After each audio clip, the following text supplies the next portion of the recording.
And I did more research on it. It turns out there's a scientific formula that proves that the lighter the disc, the farther it goes.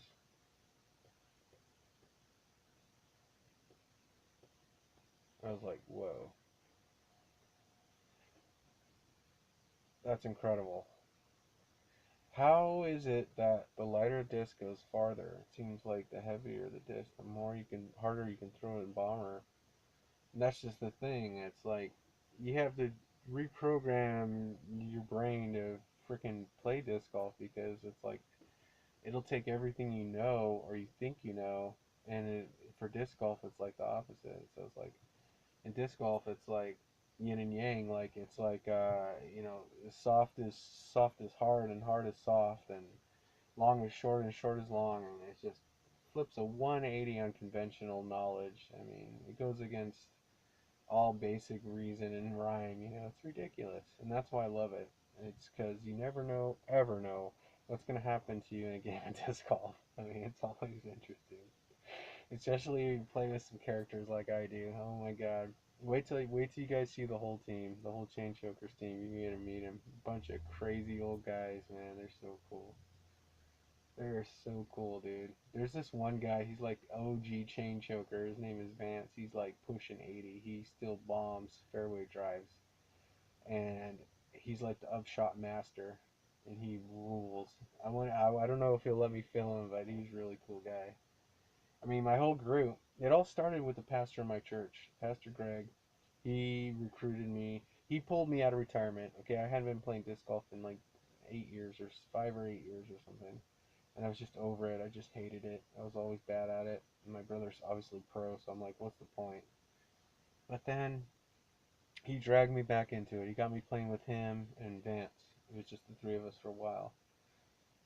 But there were other guys before me that played sometimes. And then I met the other guy, Andrew. He shows up, and then Frankenstein. He shows up, and then a bunch of other guys came and go in the Chain Choker group. A bunch of guys came and go.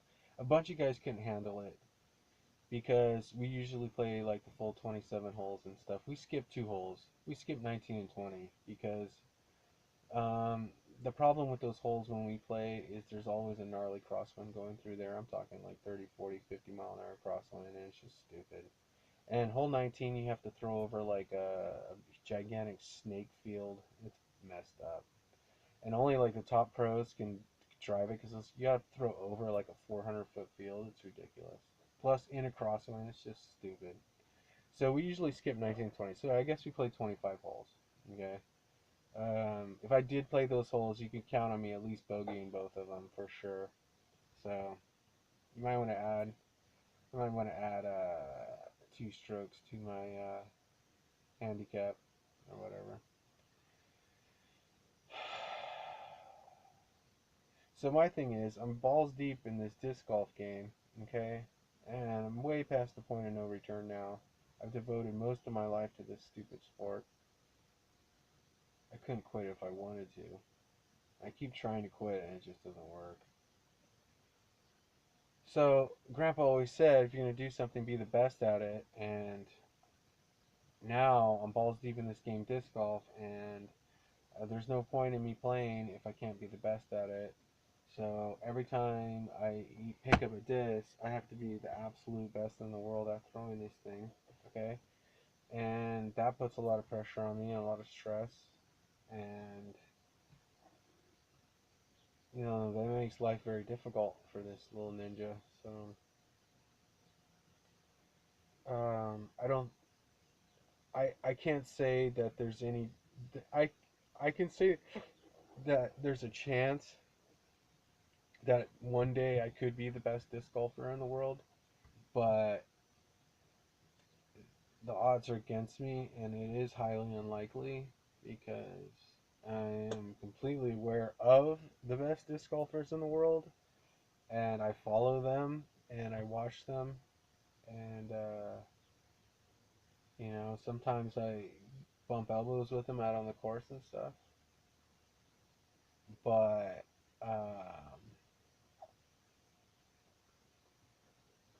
something about this guy. There's something about this guy. He's got a special arm, and um,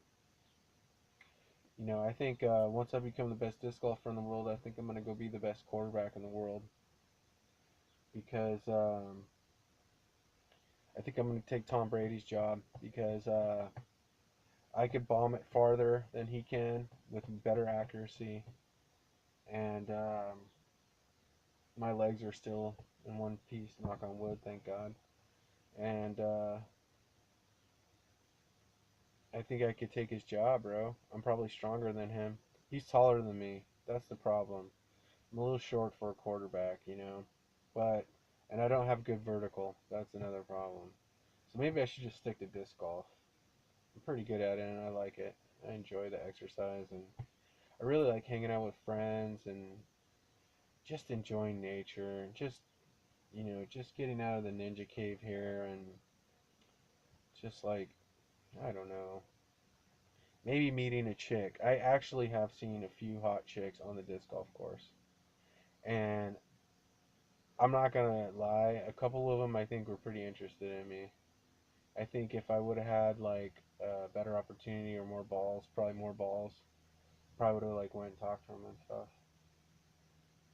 But I'm kind of a wussy when it comes to chicks, only because like the disc golf ninja has been around the block. You know what I mean? You know what I mean, guys? I mean, disc golf ninja has been with some less than reputable ladies. You know what I mean there? You know what I mean, guys? So, I've done some things I'm not proud of to and with ladies, but it got bad. Disc Golf Ninja had a girlfriend about 7 years ago or so, and things went bad. And Disc Golf Ninja still is in love with her, and he's kind of heartbroken because he's been celibate for like 7 years, and although it makes him an excellent, highly focused ninja, which is great, but I mean, being celibate for 7 years, I mean, come on, guys. I mean, come on, let's go. 7 years of celibacy, come on. It's been a living hell, alright? I mean, before this whole celibacy thing, being with girls was my favorite thing in the world, and it still probably is. But, if I want to be a good ninja and a good person, a good man, a good Christian, then, I have to more or less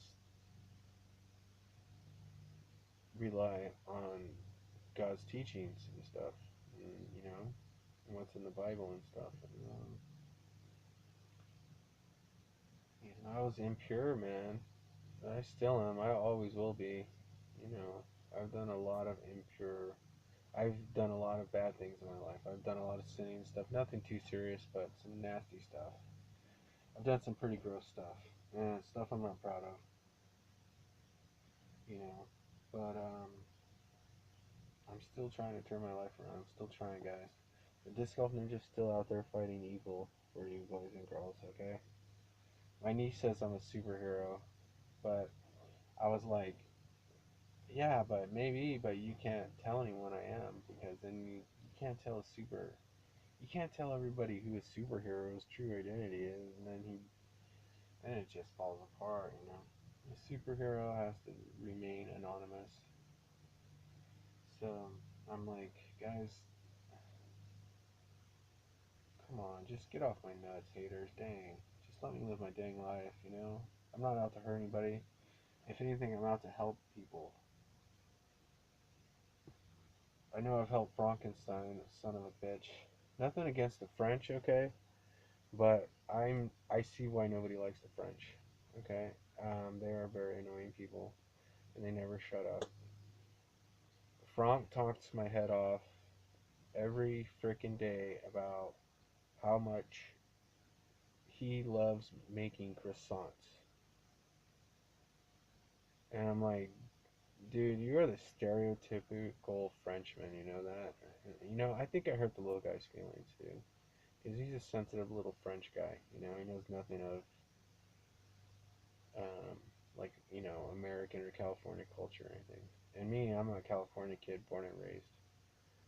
I'm balls deep in California culture. Okay, I live 8 miles from the beach. All right, don't talk to me about West Coast culture, okay? Because I wrote the book on that. And then there's the Frankenstein, the French man, comes rolling up. Hey, buddy, you like to play disc golf? All right, whatever. And I was like, yeah, dude, I've been playing for most of my life, okay? Watch me drive, and then maybe you'll shut the hell up, No, no. This guy, that's the thing I don't like about the guys I play with, the regulars. Okay, don't get me wrong, they're all good guys, okay? But they feel the need to nice me or comment during every single one of my shots and my line flights. And I'm like,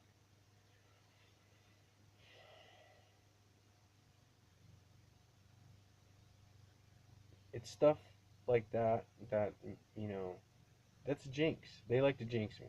They like to jinx me during my throws, during my shots, during everyone.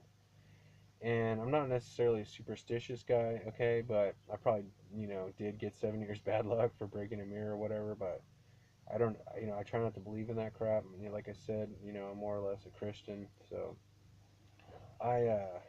that, when guys pull that crap on me on the disc golf course when I'm really trying to focus and trying to throw a good shot, it grinds my gears. They will piss me off. And I love those guys, but I got to the point where I had to break it down for them. I was like, guys, you can't be commenting during my shots. I said, dude, I will stop playing with you guys if you keep pulling that crap.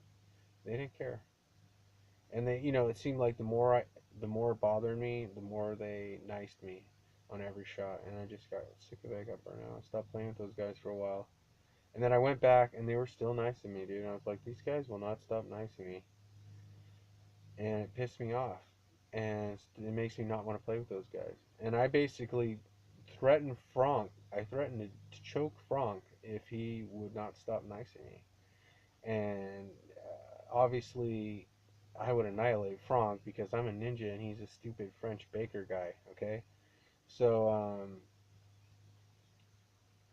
I was like,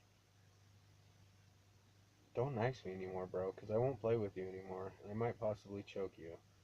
And he was like, he kind of stopped nice to me. He kind of stopped nice to me a little bit. I was like, it sucks that you have to resort to violence to get people to quit nicing you, but that's how it is in a disc golfer's life. Okay, I don't care who you are. Okay, and it's about 50% of disc golfers are unniceable. Like the nice doesn't bother them. Okay, and then there's the other 50% of unlucky bastards like this guy that freaking the nice hugely affects their game. As a matter of fact, if anybody nices me during any part of my throw, 90% of the time, guess what happens, guys? Immediately after the nice, boom, disc goes right into a tree. That's why I don't get any niced.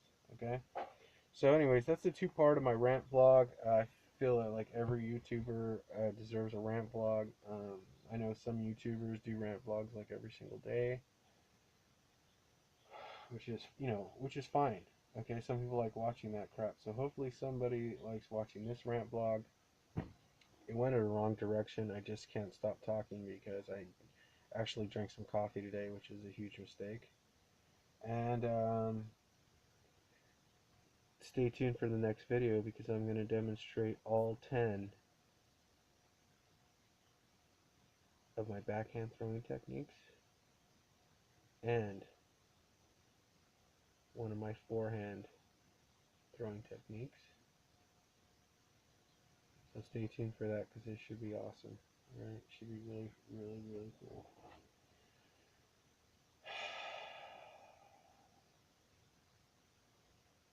I know I'm forgetting stuff. I had a timeline of stuff I was supposed to talk to you guys about. I'm trying to crack eggs of knowledge here, folks, but I'm almost out of time, okay?